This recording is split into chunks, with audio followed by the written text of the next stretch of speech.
Breaking news coming out overnight as take a look, Biden signs the $1.7 trillion government spending bill into law. So new funding is going to be pouring out left and right. This was an over 4,000 page bill. So we did not get all the details of everything that's included, but you guys, take a look at what they're saying.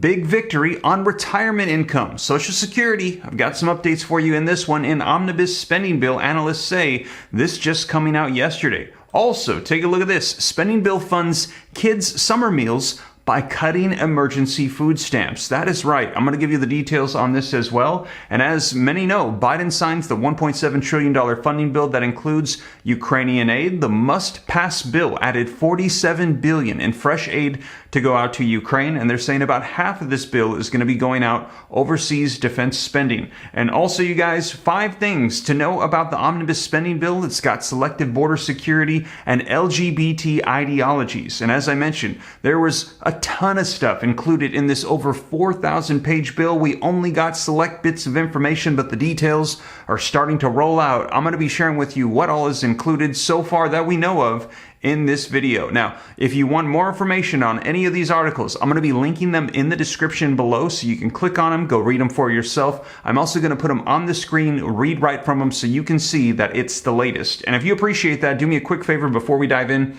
Smash the like button for the YouTube algorithm. Helps me out a ton, just takes a second. Thank you so much. And if you want to stay up to date, it's totally free. Why not? All you got to do is very quickly hit the subscribe button, turn on the notification bell. I'll let you know what's happening with Congress, the economy, legislation, so you know what's available for you and your family. But with that being said, you guys, let's go ahead and dive right in and get you caught up as to what just got passed, signed into law by the president yesterday evening, and is going to be on the way. All right, so link in the description below to this article just came out yesterday evening that says Biden signs the $1.7 trillion government spending bill into law. And it says President Joe Biden on Thursday signed a $1.7 trillion federal spending bill that includes a number of administration's priorities and officially avoids a government shutdown, ending what he called a year of historic progress. It'll invest in medical research, safety, veteran health care, disability recovery, Violence Against Women's Act, funding, and gets crucial assistance to Ukraine, Biden wrote in a tweet. He added, looking forward to more in 2023. Biden signed the bill while on vacation in the U.S. Virgin Islands. This bill was flown to him for signing from the White House. The spending bill represents the final opportunity for Biden and Democrats to put their imprint on government spending before Republicans assume the majority in the House next week. It caps a remarkably productive 2 years legislatively for Biden, including pandemic relief packages or stimulus packages, infrastructure bills, and a China competition measure. The legislation includes $772.5 billion for non-defense discretionary programs and $858 billion in defense funding, according to the bill's summary from Democratic Senator Patrick Leahy. That represents an increase in spending in both areas for fiscal year 2023. Now, the sweeping package includes roughly $45 billion in emergency assistance to go to Ukraine and NATO allies, an overhaul of the electoral vote counting law, protections for pregnant workers, an enhancement to retirement savings rules, and a ban on TikTok on federal devices. It also will provide a boost in spending for disaster aid, college access, childcare, mental health, and food assistance, more support for the military and veterans, and additional funds for the U.S. Capitol Police, according to Leahy's summary and one of Senator Richard Shelby's of Alabama. And the legislation contains several major Medicaid provisions, notably one that could disenroll up to 19 million people from the nation's health insurance program for low-income Americans. However, the bill, which runs more than 4,000 pages, left out several measures that some lawmakers had fought to include. An expansion of the child tax credit, and that is one of the ones I've been keeping you up to date on. We had heard that out of all of the stimulus provisions that could make it in the bill, it was going to be the child tax credits. Second, we heard could be Social Security benefits, and they said if it did not make it in this bill, they were going to bring it up and they were going to get it passed in 2023 in the new Congress, but we will see, as well as multiple other corporate and individual tax breaks. And also, we had heard about the adult tax credits, the EITCs, that you don't have to have children to get, but is similar to the child tax credits. Those did not make it in the bill either. or a bill to help Afghanistan evacuees in the U.S. gain lawful permanent residency. And the spending package did not include a White House request for roughly $10 billion in additional funding for pandemic responses. The spending bill, which will keep the government operating through September, the end of the fiscal year, is the product of lengthy negotiations between top congressional Democrats and Republicans. Congress originally passed a continuing resolution on September 30th to temporarily fund the government in fiscal year 2023, which began October 1st. Now, they're saying this is a huge victory. Take a look for retirement incomes in this omnibus spending bill. Now, they are nowhere near done with retirement or Social Security, as I've let you know several times here on the channel. I'm going to be keeping you up to date on that. They're saying this is going to be coming to the forefront in 2023 as Republicans and Democrats alike agree. There is major reform that's going to be needed very soon for Social Security. The solvency is going to be running out, they're saying, sooner than we anticipate, and big changes need to be made, and it's not even keeping up with inflation. The benefits that are going out for Social Security, more help is going to be needed and on the way. But very quickly, let's take a look at what's included. I'm not going to go through this entire article. There's a ton of information in here. Just going to get you the main points that was included in the omnibus spending bill. Now, scrolling down, the first one is going to be Secure 2.0 makes default accounts national. So in order to ensure that all workers have a decent living standard in retirement, it is necessary to have a national program. The Secure 2.0 Act provisions in the omnibus spending bill go a very long way in this direction. They require employers with more than 10 workers to put at least 3% of their pay into a retirement fund each year for their workers. The amount will rise by a percentage point each year until it hits 10%. Now, just to clarify, this is an optional contribution on the part of the employee. They can choose to have the money in their paycheck if they would prefer to have the money right now. So in effect, this is just changing the default option. They will be saving unless they choose not to, rather than the current situation where they have to make a conscious choice to save for retirement. So this is one of the additional modifications. And also scrolling down, the state-by-state strategy. The passage of the Secure Act 2.0 provisions is also a vindication of the state-by-state strategy that progressives have been pursuing for the last quarter century when action at the national level seemed blocked.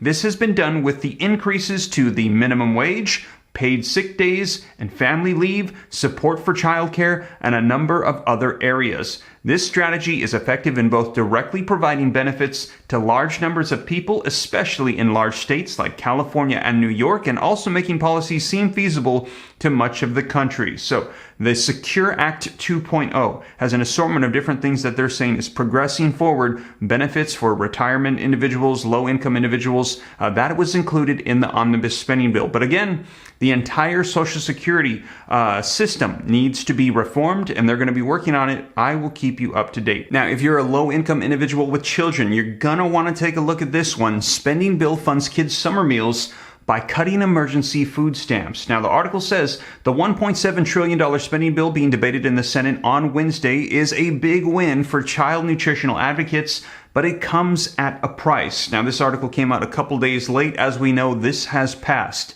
The measure would give millions of children easier access to healthy food during the summer months, but to pay for the new benefits, Congress will reduce pandemic-era investments in food assistance programs for food-insecure Americans. Now, the compromise included in the spending bill, which must pass this week to avert a government shutdown, is one of the many trade-offs that Democrats and Republicans made as they cobbled the bill together in a narrowly divided Congress. Now, the Senate voted 70-25 on Tuesday to begin debate on the 4,155-page measure. As I let you know, a massive bill, and that is why now, after it's passed, we're starting to find out about some of the things included because it was just so massive. Known in Congress as an omnibus spending bill, which would fund key elements of President Biden's economic agenda. It would boost defense programs, extend Medicaid, help Americans save for retirement, and provide an additional $44.9 billion in emergency military and economic assistance for Ukraine, among other provisions.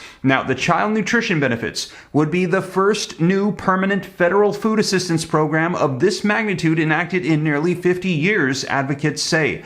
They would create a debit card program beginning the summer of 2024 that provides low-income families with a $40 grocery benefit per child per month adjusted for inflation. So $40 per month per child every single month adjusted for inflation. Kids would be eligible for these benefits if they qualify for free or reduced price school meals and can be automatically enrolled. The bill also would allow families in rural areas to get school meals delivered during the summer rather than having to pick them up on site, which can be difficult in regions where school draws students from many miles away. And rather than requiring meals to be consumed at the school, kids can take home or get delivered up to 10 days worth of meals at a time. Share Our Strength's No Kids Hungry campaign estimates that 6 out of 7 children who participate in the free reduced price school meals are unable to access school meal programs because of the cumbersome logistics, which puts many at risk of hunger. But while advocates lauded the changes, they criticized the elimination of the pandemic-era bumps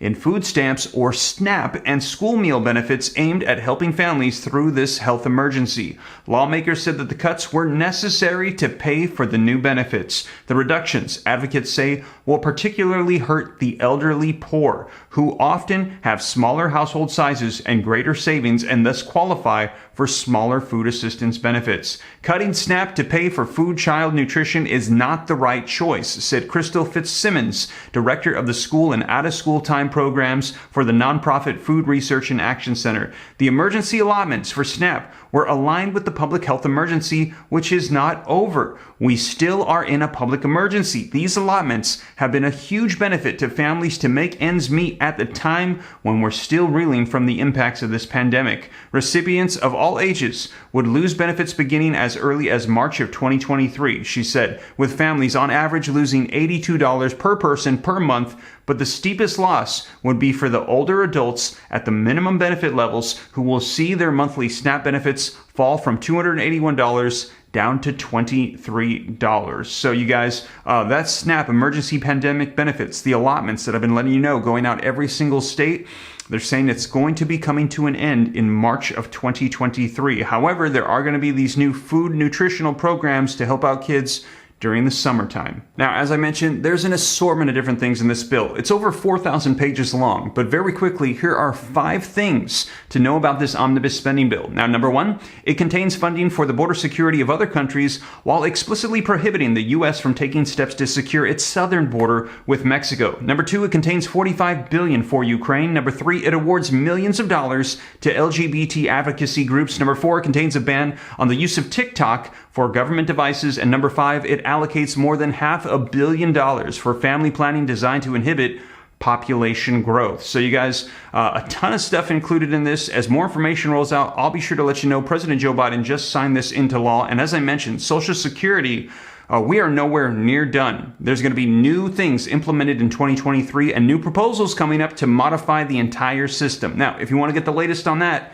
be sure to check out this video right here as I cover it in detail for you. Check out this video next, but if you made it this far and haven't already, don't forget, smash the like button, subscribe to stay up to date, and I'll catch you in the next video. Thank you so much for joining me. Take care. God bless. This is Steve.